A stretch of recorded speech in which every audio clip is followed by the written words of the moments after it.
క్రీస్తు యేసునందు దేవుని పిల్లలైన మీకందరికీ కృపయు సమాధానములు మెండుగా కలుగునుగాక. ఈ ఉదయం కొరకు ప్రభువు అనుగ్రహించిన తన జీవపు వాక్కు మత్తయి సువార్త 16:19. పరలోక రాజ్యం యొక్క తాళపు చెవులు నీకిచ్చెదను.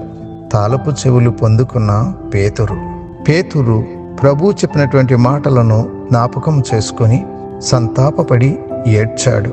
పేతురు సంతాపపడి ఏడ్చుట దైవ చిత్తానుసారమైన దుఃఖముగా మారింది. దైవ చిత్తానుసారమైన దుఃఖము రక్షణార్థమైన మారు మనసును కలుగజేస్తుంది. లోక సంబంధమైన దుఃఖము మరణాన్ని కలుగజేస్తుంది.